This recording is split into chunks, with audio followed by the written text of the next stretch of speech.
my beloved, and welcome to my today's message about God is ever in control. The Jewish had just built the temple and restored the walls of Jerusalem. This had been accomplished despite all the threats and harassment from their enemies. They were back in their homeland with approval from the king. They were in exile in Babylon for 70 years, but because God had visited them, they had to come back and build the temple and restore the walls of Jerusalem to its original site. Their situation had seemed hopeless until God in his providence had to cause King Cyrus to look favorably on the Jewish, and he issued a proclamation permitting them to return to their homeland to build the temple of the Lord and restore the walls of Jerusalem. Their impossible dream had come true. It is therefore, beloved brethren, to know that in the worst situation or circumstances, God is still on the throne. He never fails us and will never change if only we depend on him and trust him as our Lord God of hosts, or the Lord God of Israelites, just as he did to the children of Judah after their exile in Babylon. He built them and he restored them. Hallelujah. Their adversaries were shamefaced when the building of the house of God did continue by another king, King Darius, through the records that were written by King Cyrus. And the writings were this: let the work of this house of God alone, let the governor of the Jewish and the elders of the Jewish build this house of God on its site. This was the decree that the king issued concerning the house of God in Jerusalem, because there were adversaries and their enemies. Tatanai, the governor, who was on the other side of the river, and also Shedel, Boznai, and their companions, they did not want to see the completion of the house of God, the temple in Jerusalem, or its wall being accomplished. Therefore, they hindered or they threatened the work of these men while they were building the house or the temple of the Lord in Jerusalem. And he also issued a word to them thus: now therefore, Tatanai, the governor of the region beyond the river, keep yourself far from there. And in regard to the decree that King Cyrus wrote, King Darius would also compel and added another decree thus: moreover, I issued a decree as to what you shall do for the elders of this Jewish. For the building of this house of God, let the cost be paid at the king's expenses from the taxes on the region beyond the river. This is to be given immediately to these men so that they may not be hindered. This is we got from Ezra 6:6-8. What a divine favor! Because their adversaries, Tatanai, Shedal, Boznai, and all their companions, they did not want to see the completion of this house of God in Jerusalem. They had thought that if they continue the building of this temple and complete they restore the wall, the people will be rebellious to the king of Persia. And because they were living in Jerusalem, it is because when the children of Judah were taken captivity or to exile in Babylon, the Persians were brought to replace them. So it was like an exchange. Children of Israel, because of their abomination and wickedness, and they provoked the Lord God of hosts, he allowed them to be taken captive to Babylon, and the Babylonians or the Persians were brought in Jerusalem. Their enemies had thought that they were done with them and there will be no continuation of the house of God and the restoring of the walls of Jerusalem. Therefore, the king had to intervene through the divine ways or the divine favor of the Lord. So, beloved, those that have thought that they have buried our cases, God is going to show us a token for good, because sometimes you may have a project, or you may have started a business, or you may have been favored in your place of work or in your career, but there are those that are nice and Sheder, Boznai, and here their companion that will not want to see the good thing, or you are prospering in whatever you lay your hands to do. So God is going to show us a token for good. Those that have buried our cases, those that have thought that they are done with us, it is my prayer that God is going to show up. He is going to show us a token of good, if only we depend and believe in Him. Hallelujah. The God of providence, and this is what Apostle Paul might have meant in his epistle to the Ephesians, chapter 3, verse 20, the God who supplies, who will supply all our needs exceedingly, abundantly, above all that we ask or think of, according to the power that works in us. So they were provided for all the things that they needed, and also the things that King Darius thought that they might need. He provided for them because of the favor they found from God and from King Cyrus, Artaxerxes, and King Darius respectively.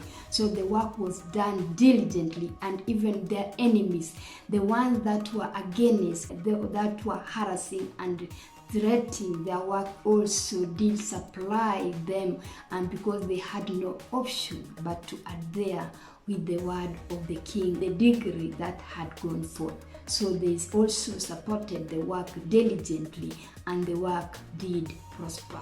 Ezra 6:9-13.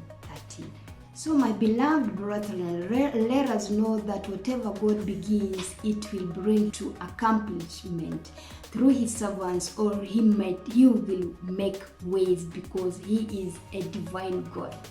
Sometimes it might take ages, or it might take longer, but definitely He will accomplish what He started, or what He begins will be accomplished.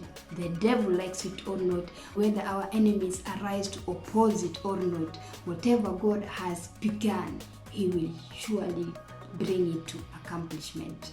So the elders of the Jews built and prospered through the prophesying of Haggai the prophet and Zechariah the son of Iddo. And they built and finished it according to the commandment of the God of Israel, and according to the commandment of Cyrus, Darius, Artaxerxes, kings of Persia. And they kept the feast of unleavened bread 7 days with joy, for the Lord made them joyful and turned the heart of the king of Assyria toward them, to strengthen their hands in the work of the house of God, the God of Israel. From Ezra chapter 6, verse 14 and also verse 22.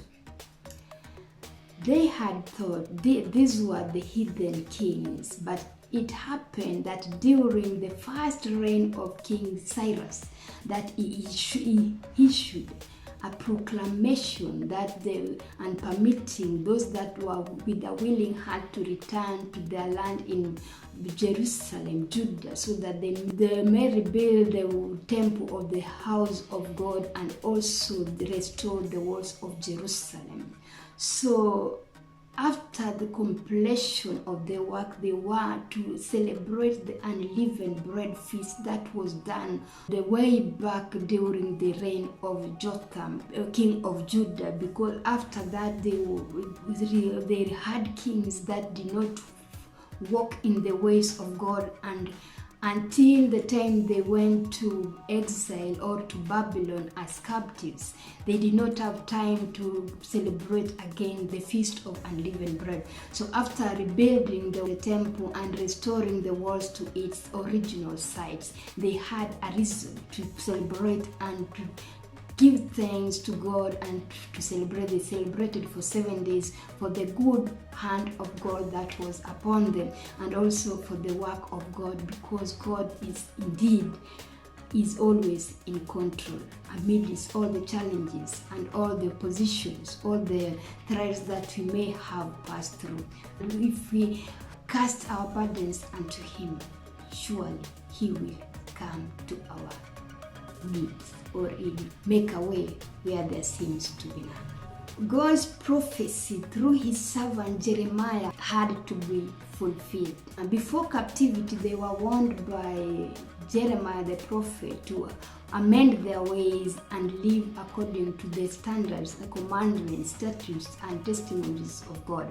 But they would not listen to the prophecies or the word of Jeremiah every morning, waking up to warn them. Therefore, God through His servant also had warned them that they will be taken captivity to Babylon. They would not believe that that was a thing that would happen to them. But all in all, they were taken captives in Babylon. And also God promised His servant, prophet Jeremiah, that He will have mercy on them. He'll show mercy to the remnants and bring them back to their land. He promised to set His eyes on them for good, to build them up and not to pull them down, to plant them and not to pluck them up. This we can get from Jeremiah 24:4-7. Indeed, our God abounds in mercy and has a heart full of compassion. As He promised, though it tarries, may we wait for Him. This is my prayer, beloved, that sometimes we may pray for a certain thing, or we may pray for a breakthrough, but it seems as if God is not listening, or it seems as if God is answering our prayers. It is just a matter of being patient, persevere, that is, in whatever we ask God for, because He will surely show up. He is still in control. He was in control during the time of our forefathers, Abraham, Isaac, and Jacob. And He is still God. He was God during the times of the kings of Israel, the kings of Judah. After exile, He's still seated on His throne. He has never ceased. He has never slumbered, He has never slept, and He has never changed, or neither has He failed us. If we totally depend and believe and trust Him, He will show up. My parting shot is from the psalmist. He proclaimed, "You are my hiding place. You shall preserve me from trouble. You shall surround me with songs of deliverance." This is from Psalms 32:7. God is our hiding place. If we make God our hiding place, if we make God our source, if we make God our pillar, He will surely show up and He will preserve us from every trouble, and He will surround us with songs of deliverance. Because if God is for us, who can be against us? And also, show me a sign for good, that those who hate me may see it and be ashamed, because You, Lord, have helped me and comforted me. Also, Psalms 86:17. It is my prayer as we face different challenges, uncertainties, inflations, droughts, and famines in every different places in our world today. It is my prayer that God is going to show us a token for good, that those that have not believed in us, that those that have laughed on us, that those that have waited for our downfall, God is going to show us a token for good. I did not think that there will be a way. God is going to make a highway. Just as He made a highway to the children of the Israelites in the middle of the Red Sea, and He parted the waters on the right hand side and on the left. He's still God, and He's still seated on His throne. He is in control in whatever situation. My beloved brethren, you are passing through or you are going through, may God make a way, not just a way, but a highway. Until next time, may the Lord bless you. May the Lord do you good. Grace to all and favor from God our Father and the Lord Jesus Christ be with us now and forevermore. Amen. Shalom.